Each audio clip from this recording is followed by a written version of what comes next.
ऐका ऐका वड म्हणला बाई तुला दोन्ही हात जोडले, वटपौर्णिमेला बरं हे सगळं आपल्याला माहित आहे.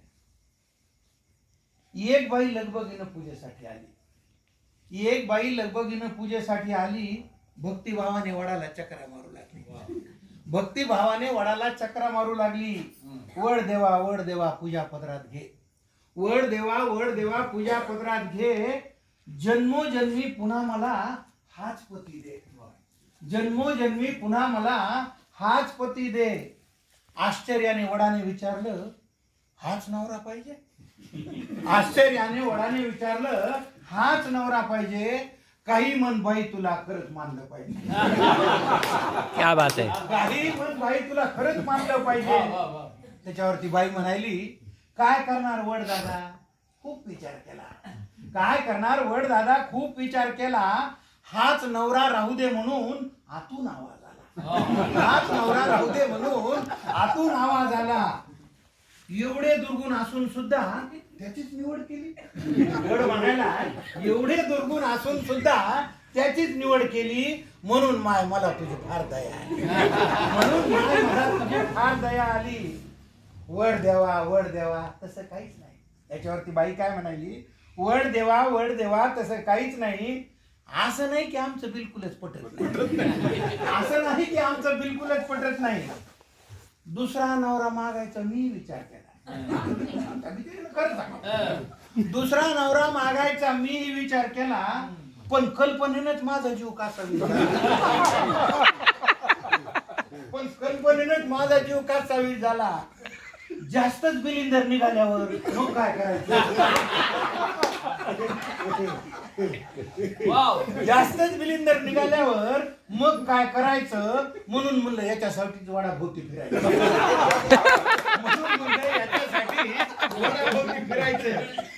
तुम्हाला तर माहिती आहे देवा मी काय कमी नाही, तुम्हाला तर माहिती आहे देवा मी काही कमी नाही. बिचाऱ्याच्या डोक्याला केस सुद्धा ठेवला.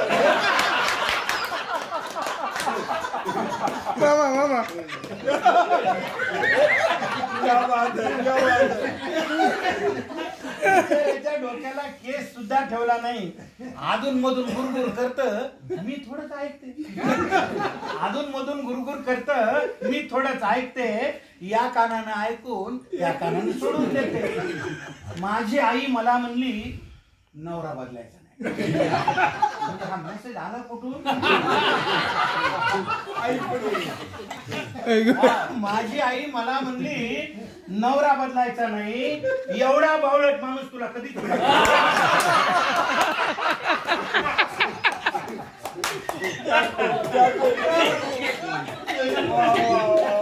माझी आई मला म्हणली, नवरा बदलायचा नाही. एवढा बावळट माणूस तुला कुठेच मिळायचा नाही. तुम्हीच सांगा वड दादा, आईचं मन मोडू का? तुम्हीच सांगा वड दादा, आईचं मन मोडू का? नशिबाने मिळालेलं चांगलं माणूस सोडू का? चांगलं माणूस सोडू का? वयोवृद्ध झाडाने पण गडगडाटी हास्य केले, वयोवृद्ध झाडाने पण गडगडाटी हास्य केले. वड म्हणला बाई तुला दोन्ही हात जोडले, वड म्हणला बाई तुला दोन्ही हात जोडले. शेवटचं कडवं ज्याच्यासाठी कविता, न विसरता दरवर्षी पूजेसाठी येत जा. वड काय म्हणा, न विसरता दरवर्षी पूजेसाठी येत जा. झाडासाठी आयुष्यातला थोडा वेळ देत जा.